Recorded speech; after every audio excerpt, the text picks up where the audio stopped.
নমস্কার বন্ধুরা, নতুন একটা ভিডিওতে আপনাদের প্রত্যেকে জানাই স্বাগতম। এই মুহূর্তে আবহাওয়ার গুরুত্বপূর্ণ খবর। বঙ্গোপসাগরে যে ডিপ্রেশন বা গভীর নিম্নচাপ তৈরি হয়েছিল, সেই গভীর নিম্নচাপ অনেকটা শক্তি বাড়ালো এবং শক্তি বাড়িয়ে ডিপ ডিপ্রেশন অর্থাৎ অতি গভীর নিম্নচাপে পরিণত হয়ে গেল। এই সিস্টেমটা আরও কিছুটা শক্তি বাড়িয়ে ফেললে এবার কিন্তু সাইক্লোনে বা ঘূর্ণিঝড়ে পরিণত হতে পারে। আর ঘূর্ণিঝড় তৈরি হলে তার নাম হবে অর্ণব। আর এই অর্ণব ঘূর্ণিঝড় এটার নামকরণ করেছে কোন দেশ? বাংলাদেশ। বাংলাদেশ নাম দিয়েছে এই ঘূর্ণিঝড় অর্ণবের। অন্যদিকে বন্ধুরা, আপনাদেরকে জানিয়ে রাখি, এই সিস্টেমের জেরে রাত পোহালেই বৃষ্টিপাত শুরু হয়ে যাবে দক্ষিণের একাধিক অংশে। কোথাও কোথাও কিন্তু ভারী বৃষ্টিপাতের সম্ভাবনা ইতিমধ্যে জারি করেছে আইএমডি। বেশ কিছু অঞ্চলে অরেঞ্জ অ্যালার্ট দেওয়া হয়েছে ভারী থেকে অতি ভারী বৃষ্টির। অন্যদিকে পশ্চিমবঙ্গে ঠান্ডা কিন্তু এখনও অব্যাহত থাকবে, জানিয়ে দিল কেন্দ্রীয় আবহাওয়া দপ্তর। কতদিন থাকবে এই ঠান্ডা পশ্চিমবঙ্গের আবহাওয়াতে, এই সিস্টেমের ফলে কি কি পরিবর্তন আসতে পারে এবং ঠান্ডা কোন কোন অঞ্চলে কেমন কি বেশি পড়তে পারে, কোথায় কম পড়তে পারে, সেগুলো আপনাদেরকে জানানো হবে এই ভিডিওটার মাধ্যমে। একটানা হাড় কাঁপানো ঠান্ডায় কাবু হয়ে গেছে বাংলা। উত্তর থেকে দক্ষিণের জেলায় জেলায় পারদ পতন অব্যাহত রয়েছে। তবে কিছু কিছু অঞ্চলে দক্ষিণবঙ্গের মধ্যে ঠান্ডা কিছুটা কমেছে, সেই আপডেটে কিন্তু উঠে আসছে। তো বন্ধুরা, আজকের ভিডিওতে আমরা বিস্তারিত আলোচনা করব কেন্দ্রীয় আবহাওয়া দপ্তর থেকে আজকে যে লেটেস্ট বুলেটিন জারি করা হয়েছে, সেখানে কি কি আপডেট দেওয়া হচ্ছে, কোথায় কি অ্যাক্টিভ ওয়েদার সিস্টেম এই মুহূর্তে অবস্থান করছে এবং আগামীতে পশ্চিমবঙ্গের উত্তর থেকে দক্ষিণ এবং পার্শ্ববর্তী অঞ্চলের জন্য কি কি ওয়েদার ওয়ার্নিং দেওয়া হয়েছে, কোথায় কেমন ঠান্ডা পড়বে, কুয়াশার সম্ভাবনা কেমন কি রয়েছে এবং এই যে বঙ্গোপসাগরে অতি গভীর নিম্নচাপ তৈরি হয়েছে, এর প্রভাবে কেমন কি বৃষ্টিপাত কোন কোন অঞ্চলে হতে পারে, সমস্ত কিছু আপনাদেরকে পরপর জানা হবে এই ভিডিওটার মাধ্যমে।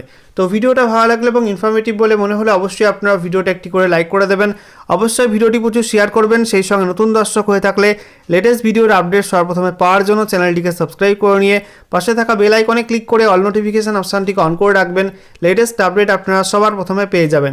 আর সেই সঙ্গে আমাদের ভিডিওটি আপনি এই মুহূর্তে কোন জেলা থেকে দেখছেন, অবশ্যই আপনাদের জেলার নামটি কমেন্টে লিখবেন, তাহলে আপনাদের জেলার আবহাওয়ার খবর আপনারা সঠিক সময় সবার আগে জানতে পারবেন। বন্ধুরা, প্রথমেই আমরা দেখে নেব কেন্দ্রীয় আবহাওয়া দপ্তর থেকে আজকে যে লেটেস্ট বুলেটিন জারি করা হয়েছে, সেখানে কি বলা হচ্ছে, কোথায় কি ওয়েদার সিস্টেম এই মুহূর্তে অবস্থান করছে।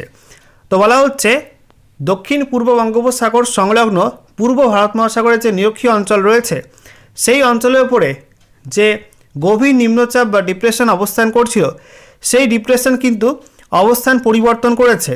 গত 6 ঘন্টায় 15 কিলোমিটার প্রতি ঘন্টা গতিবেগে পশ্চিম উত্তর পশ্চিম দিকে এগিয়ে গেছে এবং এটা কিন্তু আরও শক্তি বাড়িয়েছে এবং ঘনীভূত হয়ে ডিপ ডিপ্রেশন বা অতি গভীর নিম্নচাপে পরিণত হয়ে গেছে। এই অতি গভীর নিম্নচাপটি এই মুহূর্তে শ্রীলঙ্কার পোর্টোভিল থেকে 420 কিলোমিটার পূর্ব দক্ষিণ পূর্ব দিকে অবস্থান করছে।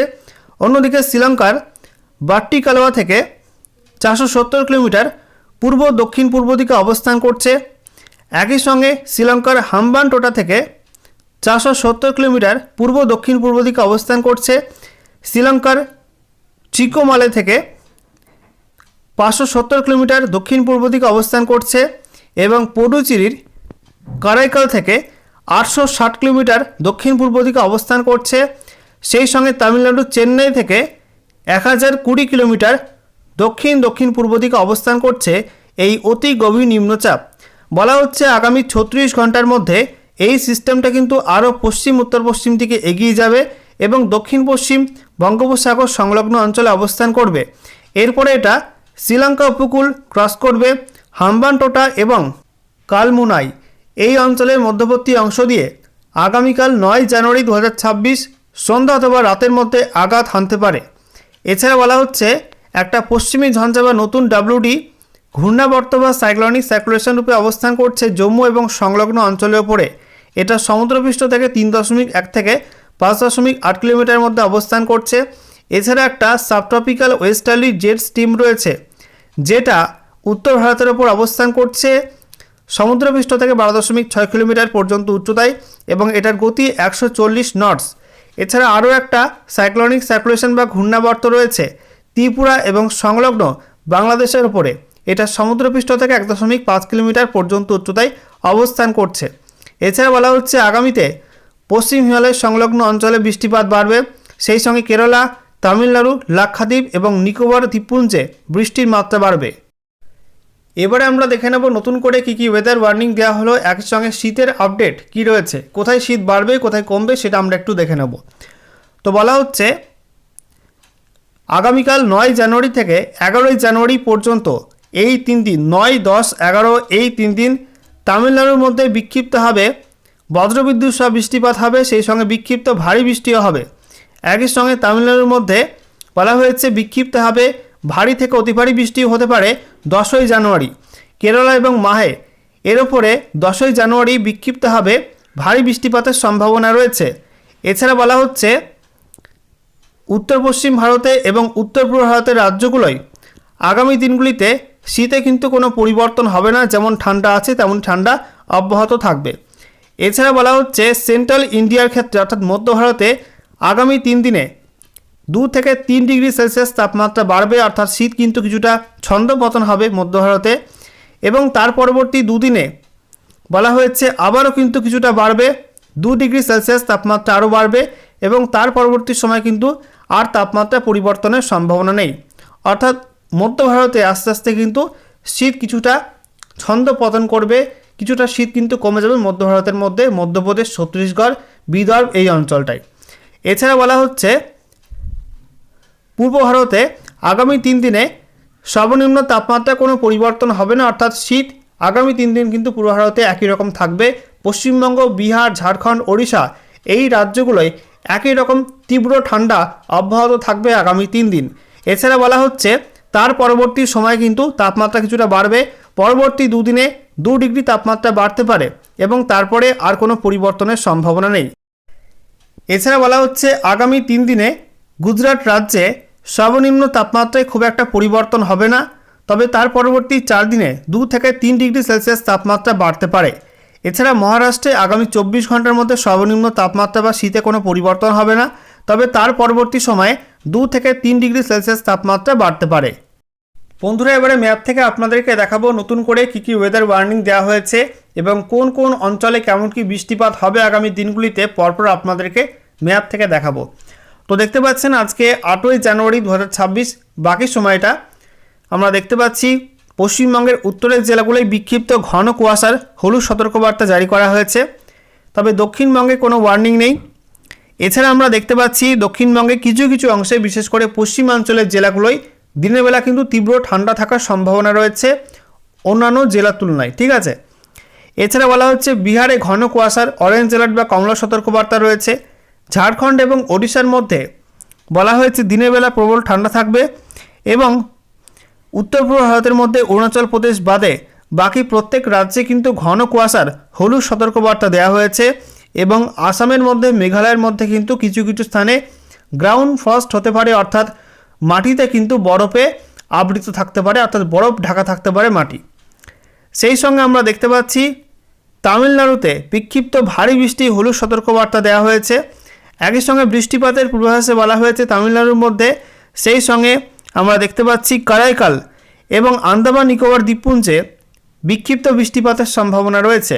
এরপর 9 জানুয়ারি আমরা দেখতে পাচ্ছি পশ্চিমবঙ্গের উত্তর থেকে দক্ষিণে কোনো ওয়ার্নিং নেই, ঝাড়খণ্ড, ওড়িশার মধ্যে কিন্তু কোনো ওয়ার্নিং নেই, শুধুমাত্র বিহারে বিক্ষিপ্ত ঘন কুয়াশার অরেঞ্জ অ্যালার্ট দেওয়া হয়েছে। সঙ্গে দিনের বেলা কিন্তু প্রবল ঠান্ডা থাকবে বিহারে। একই সঙ্গে উত্তর পূর্ব ভারতের মধ্যে অরুণাচল প্রদেশ বাদে বাকি প্রত্যেক রাজ্যেই অর্থাৎ ত্রিপুরা, আসাম, মেঘালয়, মণিপুর, মিজোরাম, নাগাল্যান্ড প্রত্যেক রাজ্যে কিন্তু ঘন কুয়াশার হলুদ সতর্কবার্তা জারি করা হয়েছে। এছাড়া দক্ষিণ ভারতের মধ্যে আমরা দেখতে পাচ্ছি তামিলনাড়ুতে ভারী থেকে অতি ভারী বৃষ্টির অরেঞ্জ অ্যালার্ট দেওয়া হয়েছে, সঙ্গে বজ্রবিদ্যুৎ সহ বৃষ্টিপাতের অরেঞ্জ অ্যালার্ট দেওয়া হয়েছে। বৃষ্টিপাতে আমরা দেখতে পাচ্ছি দক্ষিণ ভারতের মধ্যে বেশি বৃষ্টি কিন্তু তামিলনাড়ুর মধ্যে হবে, সেই সঙ্গে কারাইকাল, পুডুচেরি এই অঞ্চলগুলোয় বেশি বৃষ্টিপাতের সম্ভাবনা, তবে অন্ধ্রপ্রদেশ, সেই সঙ্গে কর্ণাটকের কিছু অংশ এবং কেরালার মধ্যে কিন্তু বিক্ষিপ্ত বৃষ্টি হতে পারে এবং আন্দামান নিকোবর দ্বীপপুঞ্জ কিন্তু বিক্ষিপ্ত বৃষ্টির সম্ভাবনা রয়েছে। আচ্ছা, এরপরে আমরা দেখে নেব 10ই জানুয়ারি আপডেটটা। 10ই জানুয়ারি আমরা দেখতে পাচ্ছি পশ্চিমবঙ্গে উত্তর থেকে দক্ষিণে কোথাও কিন্তু কোনো ওয়ার্নিং নেই। একই সঙ্গে পার্শ্ববর্তী ঝাড়খণ্ড, ওড়িশার মধ্যে কোনো ওয়ার্নিং নেই, অরুণাচল প্রদেশে কোনো ওয়ার্নিং নেই, শুধুমাত্র উত্তর পূর্ব ভারতের মধ্যে আসাম, মেঘালয়, ত্রিপুরা, মণিপুর, মিজোরাম, নাগাল্যান্ডে বিক্ষিপ্ত ঘন কুয়াশার হলুদ সতর্কবার্তা দেওয়া হয়েছে। আর বিহারে ঘন কুয়াশার অরেঞ্জ অ্যালার্ট বা কমলা সতর্কবার্তা দেওয়া হয়েছে। একই সঙ্গে কোল্ড ডের ওয়ার্নিং রয়েছে বিহারের মধ্যে। সেই সঙ্গে তামিলনাড়ুতে বলা হয়েছে ভারী থেকে অতি ভারী বৃষ্টির অরেঞ্জ অ্যালার্ট, সঙ্গে বজ্রবিদ্যুৎ সহ বৃষ্টিপাতের অরেঞ্জ অ্যালার্ট থাকবে। আর কেরালাতে বিক্ষিপ্ত ভারী বৃষ্টি এবং বিক্ষিপ্ত বজ্রবিদ্যুৎ সহ বৃষ্টিপাতের হলুদ সতর্কবার্তা দেওয়া হয়েছে। বেশি বৃষ্টিপাত হবে ওই দিন তামিলনাড়ু এবং কেরালার মধ্যে, বাকি কর্ণাটকের কিছু অংশ, বিশেষ করে দক্ষিণ কর্ণাটক এবং অন্ধ্রপ্রদেশের মধ্যে কিছু কিছু অংশে চিটেফোঁটা বৃষ্টির সম্ভাবনা আছে এবং আন্দামান নিকোবর দ্বীপপুঞ্জে কিন্তু চিটেফোঁটা বৃষ্টির সম্ভাবনা আছে। এরপর 11ই জানুয়ারি আমরা দেখতে পাচ্ছি পশ্চিমবঙ্গে উত্তর থেকে দক্ষিণে কোথাও কোনো ওয়ার্নিং নেই, অরুণাচল প্রদেশে কোনো ওয়ার্নিং নেই, পার্শ্ববর্তী ঝাড়খণ্ড এবং ওড়িশার মধ্যে কিন্তু কোনো ওয়ার্নিং নেই। বিহারে বিক্ষিপ্ত ঘন কুয়াশার হলুদ সতর্কবার্তা, আর উত্তর পূর্ব ভারতের মধ্যে আসাম, মেঘালয়, ত্রিপুরা, মণিপুর, মিজোরাম, নাগাল্যান্ডে বিক্ষিপ্ত ঘন কুয়াশার হলুদ সতর্কবার্তা দেওয়া হয়েছে। দক্ষিণ ভারতে তামিলনাড়ুতে বিক্ষিপ্ত ভারী বৃষ্টি এবং বজ্রবিদ্যুৎ সহ বৃষ্টিপাতে হলুদ সতর্কবার্তা জারি করা হয়েছে এবং বৃষ্টিপাতের পূর্বাভাসে বলা হয়েছে তামিলনাড়ু, কারাইকাল এবং পুডুচেরির মধ্যে বেশি পরিমাণে বৃষ্টি হবে, তবে অন্ধ্রপ্রদেশ, দক্ষিণ কর্ণাটক এবং সেই সঙ্গে কেরালার মধ্যে চিটেফোঁটা বৃষ্টি এবং কোথাও কোথাও বিক্ষিপ্ত বৃষ্টিপাতের সম্ভাবনা থাকবে। সর্বশেষে আমরা দেখে নেব এই মুহূর্তের উপগ্রহ চিত্র কি আপডেট দিচ্ছে। দেখুন বন্ধুরা, এই মুহূর্তে ঘন কুয়াশা রয়েছে উত্তরবঙ্গ এবং সংলগ্ন বিহারের ওপরে। বিশেষ করে আমরা দেখতে পাচ্ছি মালদা এবং দক্ষিণ দিনাজপুরে কিছু কিছু অংশে। একটু জুম করে আপনাদেরকে দেখাবো হরিশ্চন্দ্রপুর, এদিকে খারবা, তারপরে শামসি, গাজল, এই অঞ্চলটায় কিন্তু কিছুটা বেশি পরিমাণে কুয়াশা রয়েছে। বাকি আমরা দেখতে পাচ্ছি করণদিঘির দিকে কুয়াশা রয়েছে রায়গঞ্জের সাইডটাতেও, পশ্চিম সাইডে, ঠিক আছে। এই অঞ্চলটা বিহার লাগোয়া, এই অঞ্চলটা কিন্তু কিছুটা ঘন কুয়াশা রয়েছে। আর বিহারের মধ্যেও ভাগলপুর, পূর্ণিয়া এই অঞ্চলের পরে ঘন কুয়াশা রয়েছে। তবে আমরা দেখতে পাচ্ছি দক্ষিণবঙ্গের আকাশ কিন্তু পরিষ্কার। সকালে বিক্ষিপ্তভাবে দু একটা জেলাতে কুয়াশা দেখা গিয়েছিল, তবে বেলা বাড়ার সঙ্গে সঙ্গে সেই কুয়াশা কিন্তু কেটে গেছে। এই মুহূর্তে আপনারা দেখতে পাচ্ছেন দক্ষিণবঙ্গের প্রত্যেকটা জেলায় রৌদ্র উজ্জ্বল আবহাওয়া। মুর্শিদাবাদ, নদিয়া, সেই সঙ্গে উত্তর এবং দক্ষিণ 24 পরগনা, কলকাতা, হাওড়া, হুগলি, এছাড়া বাঁকুড়া, পুরুলিয়া, ঝাড়গ্রাম, পশ্চিম মেদিনীপুর, পূর্ব মেদিনীপুর, সেই সঙ্গে বীরভূম, পশ্চিম বর্ধমান, পূর্ব বর্ধমান, প্রত্যেক জেলায় কিন্তু আবহাওয়া পরিষ্কার আছে। এদিকে আমরা দেখতে পাচ্ছি উত্তরবঙ্গের দার্জিলিং, কালিম্পং, জলপাইগুড়ি, আলিপুরদুয়ার, কোচবিহারে কিন্তু পরিষ্কার রৌদ্র উজ্জ্বল আবহাওয়া এই মুহূর্তে বিরাজ রয়েছে। এছাড়া উত্তর পশ্চিম ভারতে কিন্তু ঘন কুয়াশা রয়েছে। একই সঙ্গে আমরা দেখতে পাচ্ছি উত্তর পূর্ব ভারতের বেশিরভাগ অঞ্চলে কিন্তু আকাশ পরিষ্কার। দেখতে পাচ্ছেন ত্রিপুরা সহ বিভিন্ন রাজ্যে কিন্তু আকাশ মোটের উপর পরিষ্কার রয়েছে। এছাড়া আমরা দেখতে পাচ্ছি উত্তর বঙ্গোপসাগর পরিষ্কার থাকলেও দক্ষিণ পশ্চিম বঙ্গোপসাগর সংলগ্ন দক্ষিণ পূর্ব বঙ্গোপসাগর এই অঞ্চলটায় কিন্তু প্রচণ্ড ভারী মেঘ রয়েছে। অতি গভীর নিম্নচাপের জেরে আপনারা দেখতে পাচ্ছেন একটা বিশাল আকারে কিন্তু মেঘ এই মুহূর্তে রয়েছে এই অঞ্চলটার পরে, এবং গোটা শ্রীলঙ্কাকে কিন্তু ঢেকে ফেলেছে এই মেঘ। এবং আস্তে আস্তে এটা কিন্তু পশ্চিম উত্তর পশ্চিম দিকে এগোবে এবং আগামীকাল থেকে রাত পোহালে কিন্তু দক্ষিণে একাধিক রাজ্যে বৃষ্টিপাত শুরু হয়ে যাবে। বিশেষ করে তামিলনাড়ুর মধ্যে ব্যাপক বৃষ্টি হবে।